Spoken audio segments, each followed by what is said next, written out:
What is good, YouTube, and welcome back to the Marsh Consulting channel.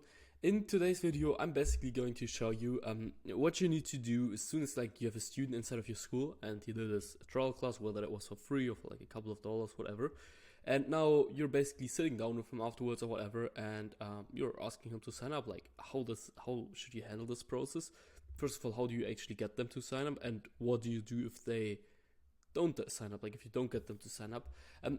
I basically have two sections for this video. In the first one, we're just going to cover like how do you handle their objections. Basically, mostly it's focused on objections because like you can tell them about the price, you can figure out like, okay, what pain do they have, why do they want to sign up for my martial arts school or whatever.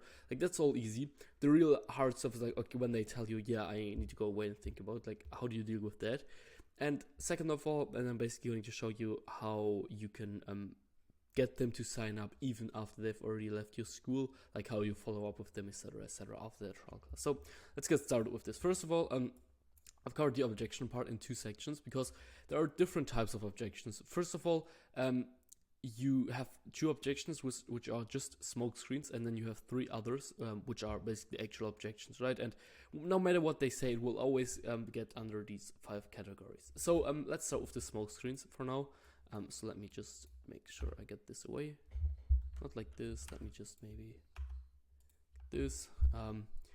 Alright, cool. So basically the two smoke screen objections are just think about it and partner. And the reason for that is because when someone tells you I need to think about it, what they mean is like, yeah, sure, they need to think about what do they need to think about it? Is it the price? Is it they live too far away, they don't know if they can do it?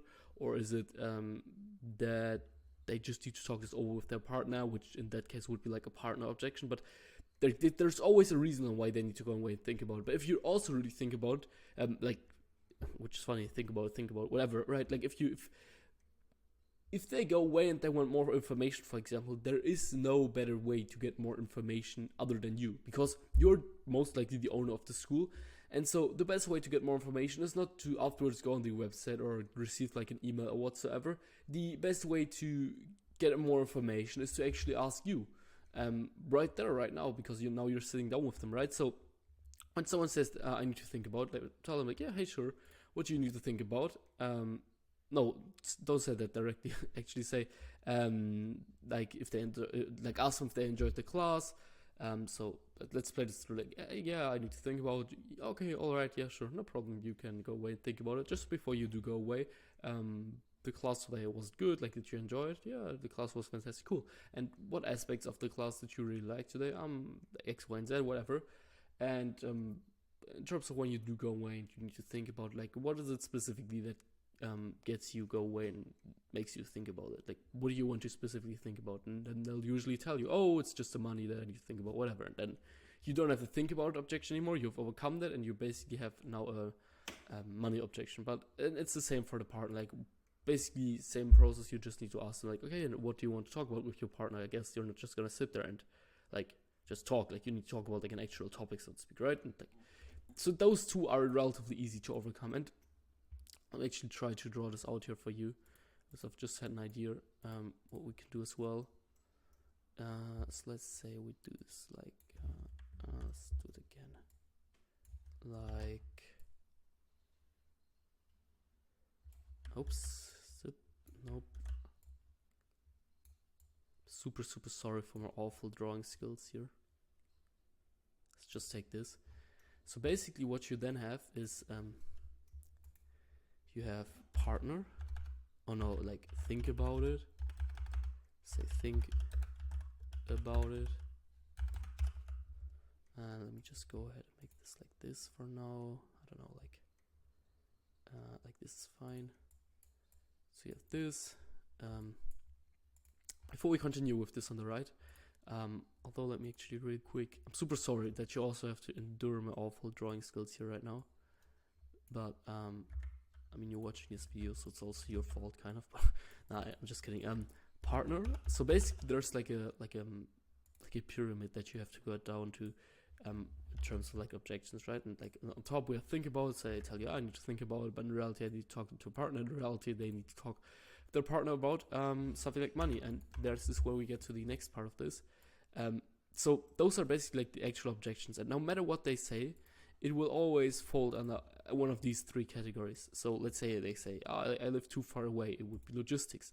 Let's say fear is not going to be too huge for you because they're already in the school, but it's like, I don't know, I need to what we feel like I'm scared that if I pay you, like your school will close and you'll just move away, whatever. But it's illogical. Mostly fear is not really going to be a problem for you, to be honest.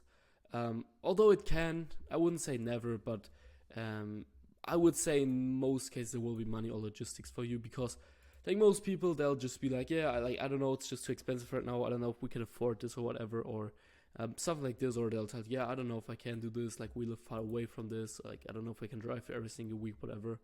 Fear,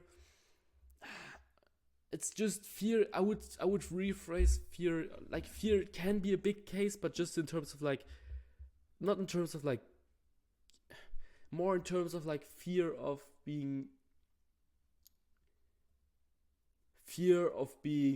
scared of themselves, so to speak. So like fear of me. Like I'm scared that I won't follow through with this, that I won't come to the class actually twice a week. Quick water break.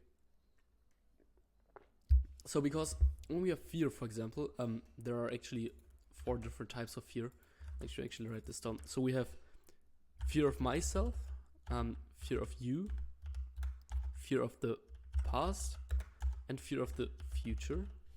If I'm not mistaken, those should be the 4 forms that we have in terms of fear, so to speak. So either they're afraid of themselves, that they won't follow through with, fear of you, that your martial arts school is just not good enough. But I mean, as long as you have good classes, this shouldn't be a problem. If you past, like I just signed up to 5 different martial arts schools in the past and I never followed through.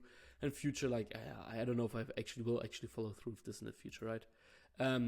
But basically, what will most likely happen here is that you will end up with fear, no, like money. Well, if we really think about it, it's most likely going to be something like this, like money.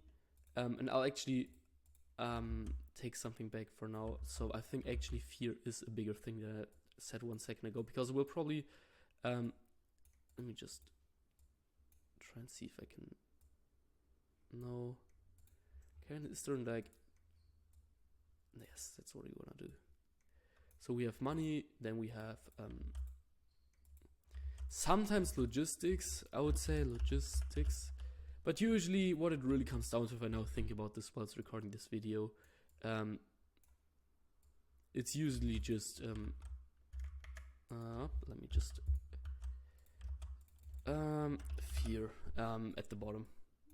So usually if we look at this pyramid now, which I've just drawn out in this video, and I'm again super sorry that you have to endure this. Like if you really think about it, like firstly they're probably going to be like, yeah, let me go away and think about it, right? You overcome that because you ask them what do you need to think about. Maybe they tell you, I need to talk to my partner actually.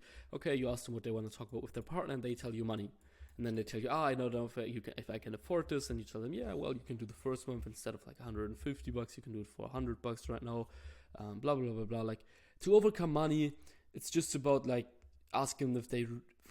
How do you overcome money? It's kind of like about, do you really want to do this, and is this like really something that's worth for you?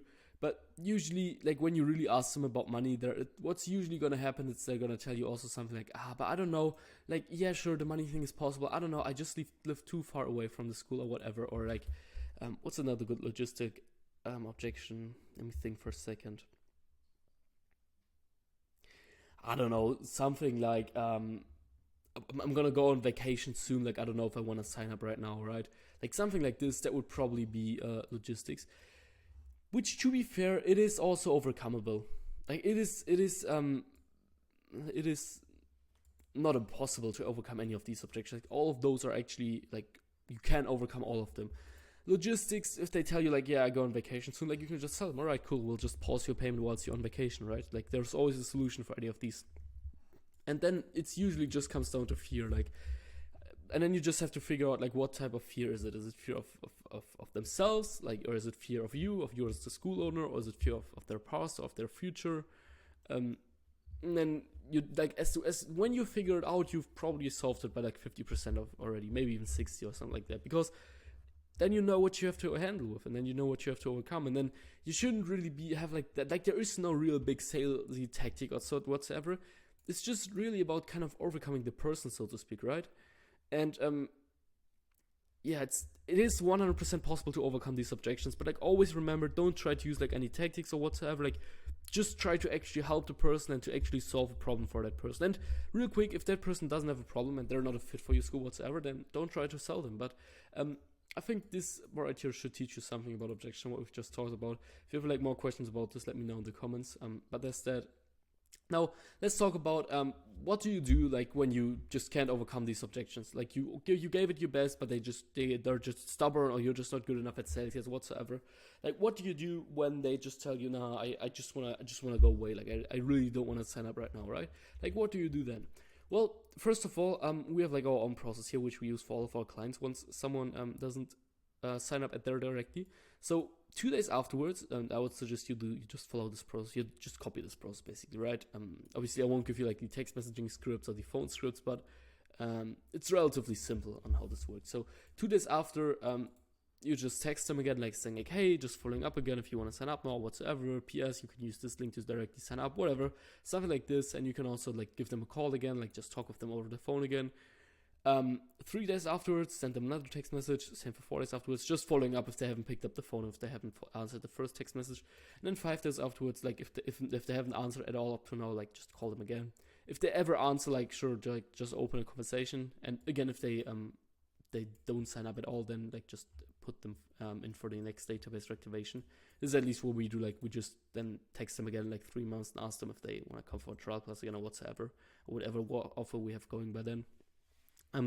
Now I just want to tell you, like, it's the likeliness that someone signs up through this process is super unlikely. Like you should always try to get them sign up by just overcoming their objections and by just getting them to sign up when they're actually in the school, because then you actually have them in front of you already, right?